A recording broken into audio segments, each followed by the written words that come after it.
बिस्मिल्लाहिर्रहमानिर्रहीम। अस्सलाम वालेकुम नाज़रीन, आप यूट्यूब चैनल देख रहे हैं। मैं इमरान खान हूँ। सबसे पहले नाज़रीन, फीफा वर्ल्ड कप पूरी दुनिया की सबसे बड़ी खबर बनी है और पूरी दुनिया को जोड़ता है फुटबॉल।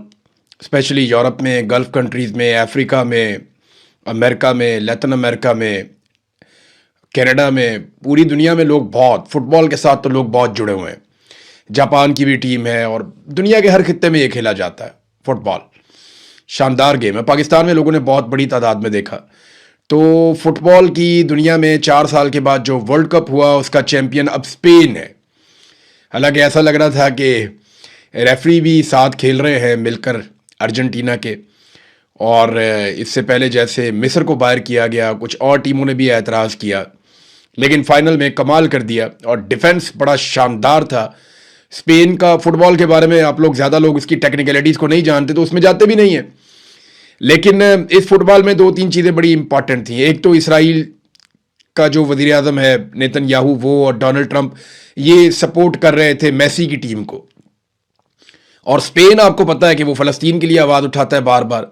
तो जितने मुसलमान ममालिक हैं उनकी ऑटोमेटिकली सपोर्ट स्पेन के साथ चली गई थी। पाकिस्तान में लगभग सारे पाकिस्तानी स्पेन को सपोर्ट कर रहे थे। यहाँ बरतानिया में इंग्लैंड की टीम को लोग सपोर्ट करते थे। 2 टीमों को बहुत सपोर्ट मिल रही थी पहले, एक इंग्लैंड की टीम को और एक सपोर्ट मिल रही थी नॉर्वे की टीम को। लेकिन उसके बाद जब दोनों टीमें बाहर हो गई तो सारी सपोर्ट चली गई स्पेन के साथ। तो स्पेन के जीतने की खुशियां पूरी दुनिया में मनाई गई हैं। ख़ास तौर पे वो जो एक प्लेयर है वहाँ पे मुसलमान है, वो लड़का लामीन यमाल, उसके बारे में बड़ी कहानियां हैं कि वो छोटी उम्र का लड़का है, बड़ी जिम्मेदारी उसने उठाई है और अपनी टीम के लिए बड़ा परफॉर्म किया उसने। उसका एक छोटा सा भाई भी है, वो घूमता रहता है वहाँ ग्राउंड के अंदर, छोटा सा है वो, खुद लड़का बहुत यंग है अभी। तो स्पेन को मुबारकबाद, और पाकिस्तानियों ने पूरा सपोर्ट किया स्पेन को। उसकी वजह मैं आपको बताता हूँ, क्योंकि पाकिस्तानियों को लगता था कि मेसी और उसकी टीम जो है वो इसराइल की सपोर्ट है उनको। तो आप देख लें, इसराइल की मुखालफत में पाकिस्तानी किसी को भी सपोर्ट करते हैं, और फ़लस्तीन की हमायत क्योंकि करता है स्पेन, तो इसलिए पाकिस्तानी उसके साथ अपनी सपोर्ट लेकर गए। पाकिस्तानियों ने ऐसे सेलिब्रेट किया, इस्लामाबाद में एक बड़ी स्क्रीन लगी हुई थी, जैसे अपनी टीम को कोई पुश कर रहा होता है, अपनी टीम को कोई बकअप कर रहा होता है कि ठीक है हम आपके साथ हैं, आप हम सपोर्ट दे रहे हैं। तो लोग दुआएं भी मांग रहे थे स्पेन के लिए। तो बड़ा सख्त मुकाबला था। एक्स्ट्रा टाइम में जाके स्पेन ने एक गोल किया और फिर स्पेन ये मैच जीत गया। अब ये पाकिस्तानी हुक्मरानों के लिए एक बात सीखने की है इसमें कि आप कुछ भी ऐसा करेंगे ना जिसमें इसराइल की थोड़ी सी भी सपोर्ट या हमायत हो जाएगी, तो ये आपको इसकी कीमत चुकानी पड़ेगी। आप देखें, हालांकि मेसी बहुत बड़ा प्लेयर है, लेकिन सारे सपोर्ट नहीं कर रहे उसको पाकिस्तान में। उसकी वजह क्या है? वजह यही है कि उसको सपोर्ट कहीं और से मिल रही है। तो ये इतनी ज़्यादा पाकिस्तानियों को एक बदएतमादी है और एक पाकिस्तानियों के दिल के अंदर एक गिला शिकवा है, और वो जायज़ है। जो कुछ गज़ा में हुआ उसकी वजह से पूरी दुनिया में ये है, सिर्फ पाकिस्तान में नहीं है, यूरोप में भी है, गल्फ़ में भी है, लगातार वो जुल्म वो सिलसिला चल रहा है। तो बोर्ड ऑफ नेतन्याहू में जब पाकिस्तान शामिल हुआ तो उसके जो असरात हैं वो इलेक्शन में जब वोट पड़ेंगे तब शहबाज शरीफ को पता चलेगा कि बोर्ड ऑफ नेतन्याहू या बोर्ड ऑफ पीस जिसे कहते हैं उसके अंदर शामिल होने की क्या कीमत चुकानी पड़ेगी। बहरहाल ये तो जनाब था वर्ल्ड कप का मरहला, और वर्ल्ड कप ख़त्म हो गया। फीफा वर्ल्ड कप दुनिया ने देखा, ये अमेरिका के अंदर था। पहली दफ़ा वर्ल्ड कप में हमने बहुत सारी रोंदी भी देखी, बेईमानी भी देखी। फिर हमने ये भी देखा कि डोनाल्ड ट्रंप के कहने के ऊपर एक रेड कार्ड भी वापस हो गया। ये भी तारीख में कभी ऐसा नहीं हुआ, लेकिन यहाँ पे हमने बहुत कुछ ऐसा होता हुआ देखा। बिलाखिर इसका फैसला हो गया और फैसले से दुनिया खुश है। जो टीम जीती, दुनिया की बहुत बड़ी तादाद उसी टीम को सपोर्ट कर रही थी।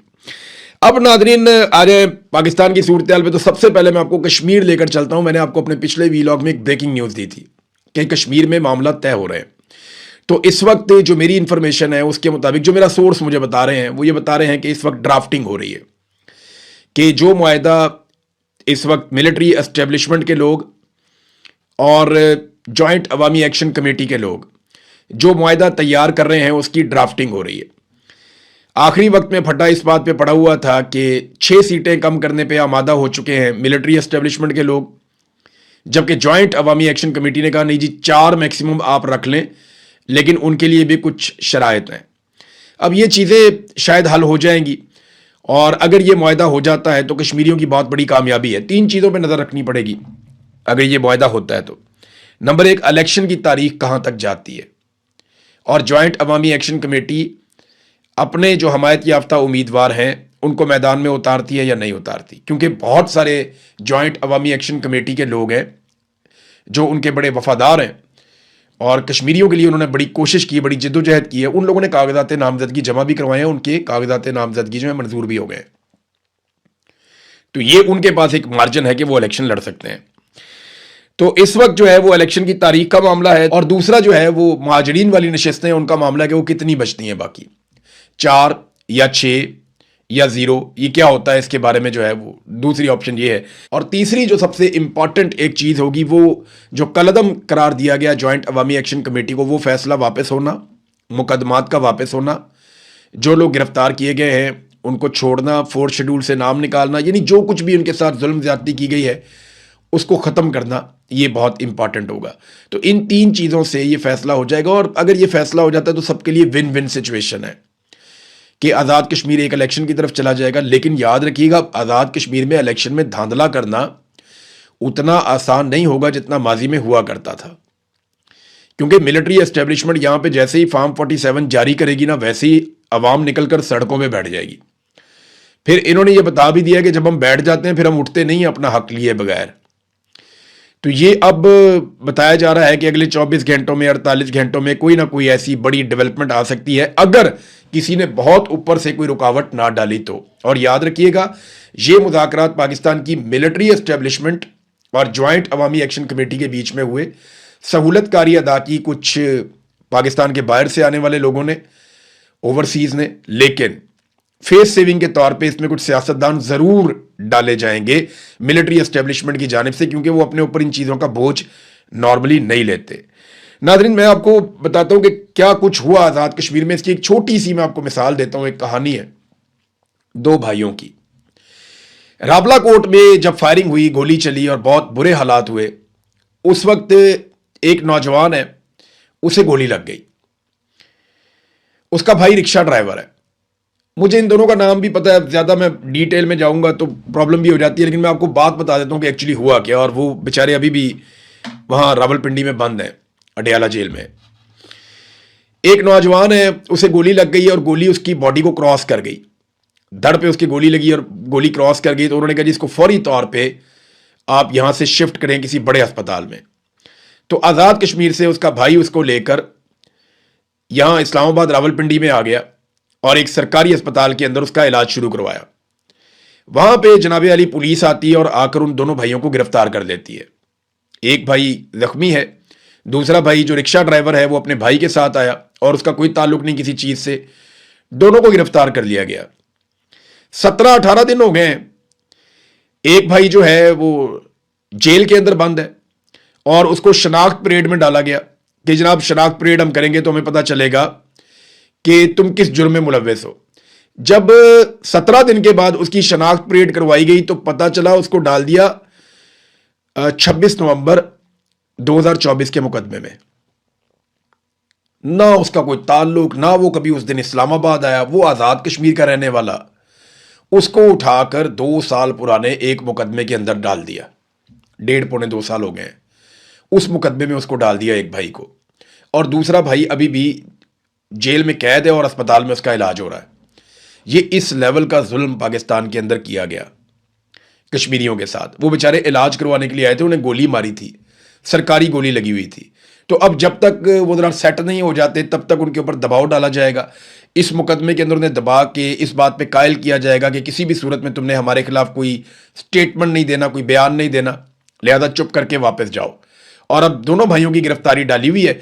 एक को उठा के 26 नवंबर 2024 के मुकदमे में डाल दिया है और उसकी शनाख्त परेड भी करवा दी है, और दूसरा जो है उसके बारे में अभी कोई इंफॉर्मेशन नहीं है, लेकिन वो उसको गोली लगी हुई है, वो जख्मी है। ये नाजरीन ये एक कहानी है सिर्फ। तो ऐसी बहुत सारी कहानियां हैं जो आपको वहां सुनने को मिलती हैं। नाजरीन, मौलाना और ताहिर अशरफी, इन दोनों ने एक दूसरे के कपड़े उतारने के चक्कर में एस्टेब्लिशमेंट को नंगा कर दिया। पहले आप देखिए, इन्होंने एक पोल खोला एक दूसरे का। जरा ये पोल आप सुने, आपको बड़ी हैरत होगी। और मैं आपको एक ऐसा पहलू और एक ऐसी चीज बताऊंगा कि आप सर पकड़ के बैठ जाएंगे कि ये मौलवी हमें बेवकूफ समझते हैं। पहले आप सुने कि मौलाना फजलुर रहमान ने जो वकला का कन्वेंशन है उसमें खड़े होकर ताहिर अशरफी के बारे में क्या कहा, ये जरा आप सुनिए। और एक मौलवी साहब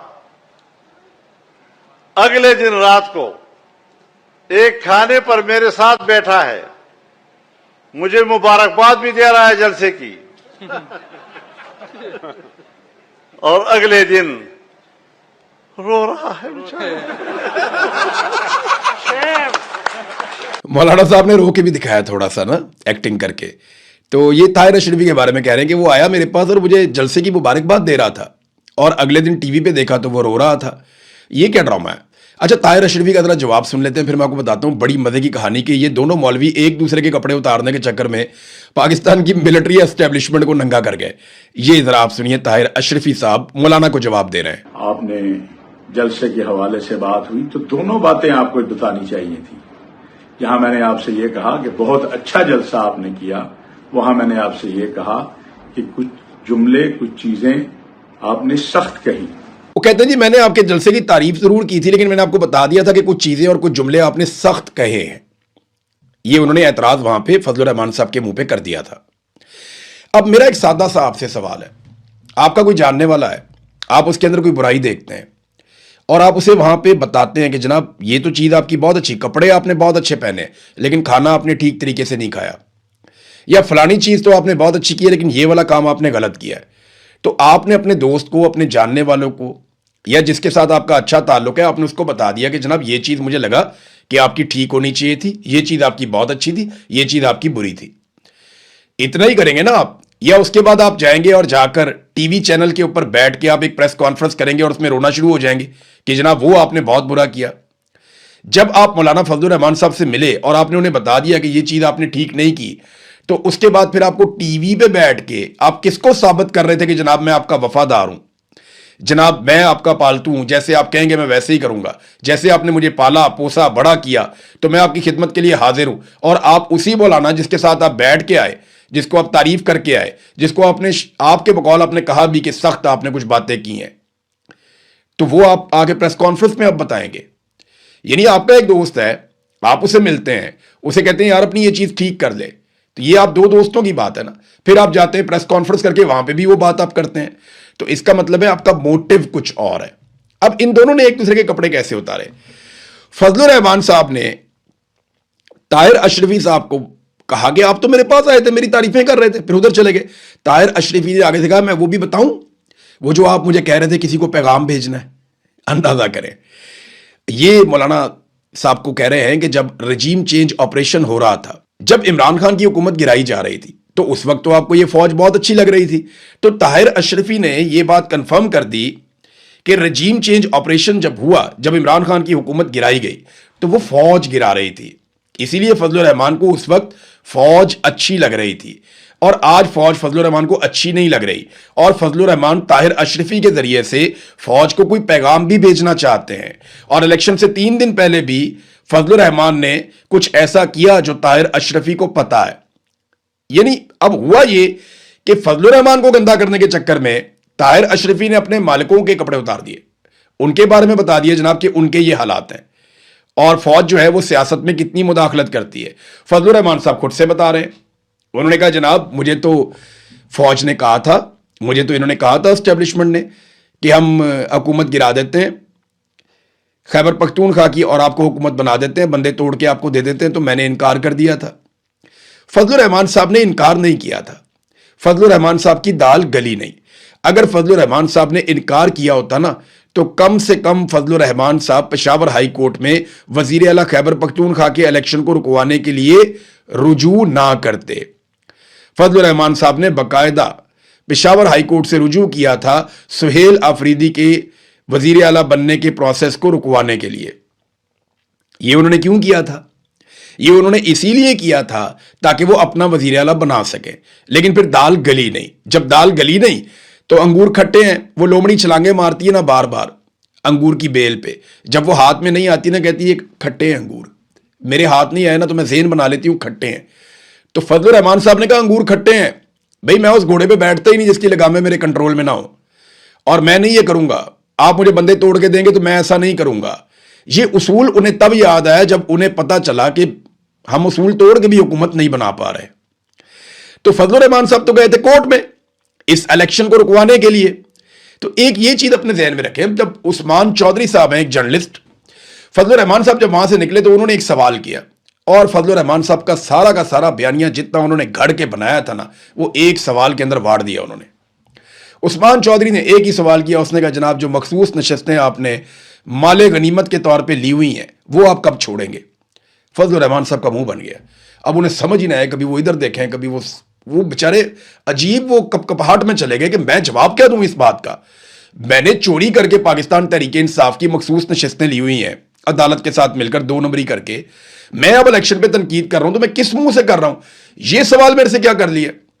तो वहां जो 7 लोग मौजूद थे उन्होंने कहा जी ये क्या सवाल हुआ, हम क्यों छोड़े सीटें? तो फजल रहमान साहब को उन्होंने पतली गली से निकाला वहां से। तो उस्मान चौधरी साहब को शाबाश है कि उन्होंने बहुत टेक्निकल सवाल बड़े मौके पे फजल रहमान साहब से किया जिसका उनके पास जवाब नहीं था। बहरहाल एस्टेब्लिशमेंट पे थोड़ी सी डोज अपनी फजल रहमान साहब ने तेज की है और कुछ स्टेटमेंट मजीद भी फजल रहमान साहब ने दी है। मिसाल के तौर पे उन्होंने कहा कि मैंने कोई गलत बात नहीं की है, मैं आपकी पॉलिसियों से इख्तलाफ कर रहा हूं तो आप मेरे बयान की खुद से तशरीह कर रहे हैं। यानी फजल रहमान सरेंडर नहीं करेगा, मेरे माँ बाप ने मुझे सरेंडर होना सिखाया ही नहीं। फजल रहमान साहब ने बड़े सख्त अल्फाज बोलना शुरू कर दिए। फिर फजल रहमान साहब ये मैं क्यों माफी मांगू, तुम माफी मांगो, ये भी कहा फजल रहमान साहब ने। ये तो इमरान खान साहब का जुमला है ना। फजल रहमान साहब वही सारी चीजें करने की कोशिश कर रहे हैं जो इमरान खान साहब ने की थी, लेकिन फजल रहमान साहब को आग का दरिया अबूर करना पड़ेगा। ये उंगली कटा के शहीद नहीं बन सकते। यानी ऐसा नहीं होगा कि फजल रहमान साहब की एक उंगली कटी हुई है और वो कह रहे हैं देखो मेरा नाम शहीदों में लिख दो, नहीं होगा। वो पीटीआई ने बहुत मार खाई है। फजल रहमान साहब को अपना पूरा खानदान जेलों में भरवाना पड़ेगा, अपने घरों की जो खवातीन हैं उन तक को जेलों के अंदर भरवाना पड़ेगा, अपने जो पूरी पार्टी है उसको कलदम करवाना पड़ेगा, अपने हज़ारों कारकुनों को जेलों में भरवाना पड़ेगा, बहुत सारे कारकुनों का खुदा न खास्ता कत्ल हो जाएगा और फिर इनकी पार्टी का इंतखाबी निशान भी ले लिया जाएगा, जबरी तौर पर गुमशुदा किया जाएगा। इनकी पार्टी के बहुत सारे लोगों को, फजल रहमान साहब को और इन सब लोगों को टॉर्चर किया जाएगा। फजल रहमान साहब पे गोलियां चलेंगी, उसके बाद इनकी टूटी हुई टांग का मजाक उड़ाया जाए और फिर इनके भाइयों को भी निशाने इबरत बनाया जाए। इनके ऊपर 300 मुकदमा चोरी डकैती समेत हर चीज के डाल दिए जाएंगे और उसके बाद इनके लोगों से जबरदस्ती प्रेस कॉन्फ्रेंसेस भी करवाई जाए। ये सारा कुछ करने के बाद फिर चादर और चार दीवारी के तकद्दुस को पामाल करने का एक सिलसिला शुरू किया जाए और जुल्म के पहाड़ तोड़े जाएं, खवातीन के ऊपर भी, मर्द हजरात के ऊपर भी। फिर 3-4 साल ये रगड़ा लगाया जाए और उसके बाद इनको इस बीच में कोई जलसा ना करने दिया जाए, इनके झंडे पूरे पाकिस्तान से उतार दिए जाएं, किसी जगह पे ये दिखाई ना दें, फजल रहमान साहब की तस्वीर पे पाबंदी लग जाए, इनका नाम लेने पर पाबंदी लग जाए। ये सारी चीजें होंगी ना तो लोग शायद सोचना शुरू करें कि फजल रहमान साहब एक्चुअली अब एस्टेब्लिशमेंट के लिए खतरा बन गए हैं या उनके साथ लड़ने वाले हैं। इससे पहले तो लोग ये नहीं सोचते, लोग यही सोच रहे हैं, यही समझ रहे हैं कि नूरा कुश्ती है, इसके अंदर कोई हकीकत नहीं है। देखें ना अभी तक फजल रहमान साहब को जो नोटिस आना था वो कहां है? इमरान खान की बहन को तो नोटिस आ गया, फजल रहमान को अभी तक नोटिस क्यों नहीं आया? सवाल ये है। फिर फजल रहमान साहब ने दोबारा से कुछ चीजें उठाई। उन्होंने कहा जी कारगिल के शोहदा, आप कहते हैं मैंने शोहदा का मजाक उड़ाया या उनकी तौहीन की है। कारगिल के शोहदा की लाशें आप नहीं उठा रहे थे, सैकड़ों लाशें वहां पे पड़ी हुई थी, आप उठा नहीं रहे थे। इंडिया ने खुद आपको कहा कि कर्नल शेर की आप लाश लेकर चले जाएं, मैयत वहां पे दफनाएं पाकिस्तान में। फिर उन्होंने वहां पे अमानतन आपके फौजी दफनाए जिनकी तादाद सैकड़ों में है, ये फजल रहमान ने कहा। फिर लश्कर बनाने की उन्होंने मुखालफत की। जब हमारी सूबाई हुकूमत कहती है कि हम पुलिस के जरिए कर सकते हैं, हमारी इस्तेदाद में इजाफा किया जाए, तो आप मेरे लोगों को क्यों कहते हैं कि वो बंदूकें उठा के आपस में लड़ें या वो लश्कर बनाएं और बन के मुकाबला करें और जाकर लड़ें? ये तो सरकार का काम है। फिर उन्होंने कहा ये हुकूमत चोरी करने का मुझे मशवरा दिया, तो ये भी बताएं ना कि कौन सा फौजी ऑफिसर था जो मौलाना फजल रहमान के पास आया और उसने आकर कहा कि फजल रहमान साहब हम खैबर पख्तूनख्वा की हुकूमत चोरी करके आपको दे देते हैं, बंदे तोड़ के आपको दे देते हैं। फजल रहमान साहब उसका नाम लें, उसके ऊपर आर्टिकल 6 लगना चाहिए। वो अपने हलफ की खिलाफ वर्जी कर रहा है, वो आइन और कानून के खिलाफ जा रहा है, उस ऑफिसर का नाम फजल रहमान साहब को बताना चाहिए। फिर उन्होंने कहा माफी तुम मांगो, मैं क्यों मांगू माफी? और वो महकमा, उसके अंदर जो लोग बैठे हुए, पूरा डिपार्टमेंट जो मेरे खिलाफ प्रोपेगेंडा कर रहे हैं, वो माफी मांगे। फिर जो फजल रहमान पे तनकीद माजी में होती रही है, उन्होंने उसका जवाब भी दिया। नाजरीन, दूसरा अब अलीमा खानम साहबा की खबर है आखिर में। वो तो जिस तरह निकली हैं और जैसे लोग उनका इस्तकबाल कर रहे हैं, लोगों ने जो बुनेर के मनाजिर मैंने देखे, जो मालाकंड के मनाजिर मैंने देखे, लोग तो ऐसा लगता है कि इंतजार कर रहे थे कि वो हमें लीड करे। बड़ी तादाद में लोग निकलकर सड़कों पे आए और अभी कोई अनाउंसमेंट नहीं है, अभी कोई अगला मरहला नहीं आया। لیکن بڑی تعداد میں لوگ نکلے عمران خان کی بہن کے لیے اور عمران خان کے لیے کہ ہم عمران خان کو آزاد دیکھنا چاہتے ہیں. اب علیمہ خانم نے کہا کہ اب ہم اڈیالہ کی طرف جائیں گے, ڈی چوک نہیں جائیں گے. دوسرا انہوں نے یہ کہا کہ اگر ہمیں نہیں جانے دیں گے تو ہم پورا خیبر پختونخوا بند کر دیں گے. اور میں آپ کو سیریسلی بتاؤں, کشمیر میں کشمیریوں نے جو نتھ ڈالی ہے نا ملٹری اسٹیبلشمنٹ کو, وہ انہوں نے طاقت کا مقابلہ طاقت سے کیا ہے. طاقت جو ہے نا یہ لاجک کو نہیں سمجھتی.